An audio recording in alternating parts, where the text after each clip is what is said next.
talking about electronics in particular. In the event that 100% tariff is imposed, what happens to us? And what will be the measurable loss? Just according to, it's going to be flat, but you said have to. No, I need a number. Further. Well, that will be devastating to our export industry. Kaya nga. So ano 53, because 53% of our exports are electronic products. That's around $12.1 billion. I'm sorry, I think I'm getting a different number. This is only to the US, it's 62.68 per your own submission. Why is it different now? Why is it 53? This is based on the 2024 total exports. Is this to the US? Yes, Your Honor. So it's now 53? 53%.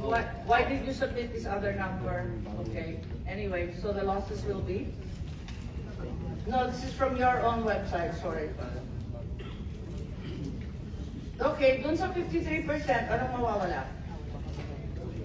Well, number one is that more than the export industry, employment will have. There's still employment is part of the export industry. Yes, I don't know so that will be why you can disaggregate those numbers. Can you give me a number though?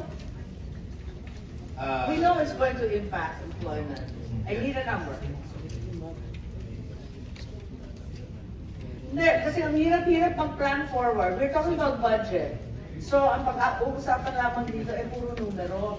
Hanggang ngayon, hindi pa kayo nag-a-assess kung gaano katindi at gaano kalaki ang impact nitong US tariff na 100% sa ating electronics.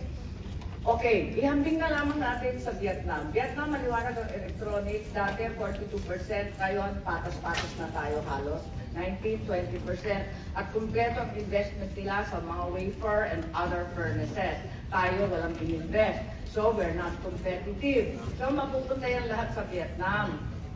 So, anong mangyayari sa atin? Wala pa tayong kalkulasyon. Di ba dapat yun ang dadali natin sa budget hearing?